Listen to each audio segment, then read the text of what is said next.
प्यार, एक दीवानगी, एक उनसे लगाव पूरे देश के अंदर, जन जन के अंदर चल रहा है। उसी के तहत आज इंदिरा गांधी प्रतिष्ठान में आज राहुल जी आ रहे हैं, जिसमें मान्यवर काशीराम जी की जयंती पर अपने संबोधित करेंगे और निश्चित तौर से प्रदेश के, देश के अंदर जो हालात हैं उस पर पूरी तरीके से एक चीज़ को रखेंगे और सामाजिक न्याय की बात करेंगे। काशीराम जी की विशेष रूप से जो उन्होंने सामाजिक न्याय की बात उठाई थी, मान्यवर काशीराम जी की बात हमारे नेता आदरणीय राहुल जी करेंगे। इसी के कॉल पे प्रधानमंत्री मोदी ने बताया कि मध्य पूर्व में लगातार बढ़ रहे संघर्षों के बीच भारतीय नागरिकों की सुरक्षा और सामानों व ऊर्जा के बिना किसी रुकावट की आवाजाही नई दिल्ली की सबसे बड़ी प्राथमिकता है। उन्होंने तमाम इस तरह की बातचीत रही, कैसे देखते हैं? निश्चित तौर से प्रधानमंत्री जी ने जो बात किया है पर देर कर दी, विलंब कर दिया। इसको बहुत पहले ही बात कर लेनी चाहिए थी, क्योंकि ईरान हमारा मित्र देश रहा है, शुरू से आप हिंदुस्तान के साथ उनका सहयोग रहा है। और पहले अगर बात कर लेते तो मुझे लगता है कि आज जो स्थितियां बन रही हैं सामने, चाहे गैस की किल्लत हो रही है, चाहे जो भी परेशानियां आ रही हैं, उस पर काफ़ी हद तक मुझे लगता है कि काबू पा सकते थे और एक जो पुराना रिश्ता था वो भी मजबूत रहता।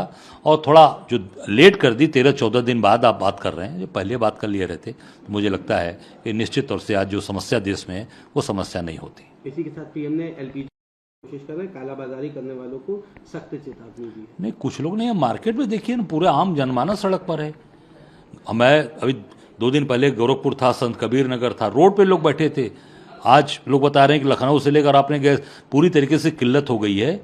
और देश के प्रधान, जैसे कोरोना काल में लोगों ने देश की जनता से झूठ बोला था, हमारे नेता आदरणीय राहुल जी ने बहुत पहले बताया कि बहुत ही भयंकर रूप से कोरोना का प्रकोप आने वाला है। तमाम भाजपा के नेताओं ने, इनके लोगों ने उनका मजाक उड़ाया था और वही 1 हफ्ते 10 दिन बाद पूरे देश के अंदर ऐसा कोरोना फैला कि इनको भागम भाग करते हुए रात 8 बजे लॉकडाउन करना पड़ा। और उसका नतीजा हुआ कि लॉकडाउन के समय ही कितने लोग बेचारे मर गए। और फिर आप देख सकते हैं, चाहे वो दवाइयों के दाम हो, चाहे वो इंजेक्शन के दाम हो, चाहे ऑक्सीजन के दाम हो, आसमान छूने लगी, ब्लैक मार्केटिंग चलने लगी, हर चीज़ महंगी कर दी गई। आज वही स्थिति है। आज देखिए पूरी तरीके से कालाबाजारी हो रही है। तत्काल इस पर रोक लगाइए, कार्रवाई करिए और केवल जनता को गुमराह मत करिए। जो फैक्ट चीज़ है उसको बताइए, लोगों की जानकारी में आनी चाहिए। राम की रसोई सकते हैं आप। अब ये प्रधानमंत्री जी जो बात बोल रहे हैं उसको अब भगवान राम की रसोई में बंद हो रही है। इससे साबित हो रहा है कि पूरी तरीके से देश में गैस की किल्लत हो गई।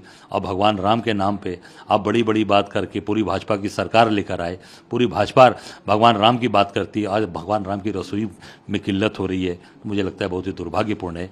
जब राम की रसोई में किल्लत है तो राम के भक्तों के यहाँ क्या हाल होगा, जो राम भक्त हैं उनके घर में क्या हाल होगा, आप समझ सकते हैं। कार्य कर रहे हैं और पूरी तरीके से भाजपा को फायदा पहुंचा रहे हैं, भाजपा की सरकार को, और भाजपा के साथ मिले हुए हैं। निश्चित तौर से मैं उन बातों का समर्थन करता हूं। निश्चित ऐसे व्यक्ति को हटाना चाहिए।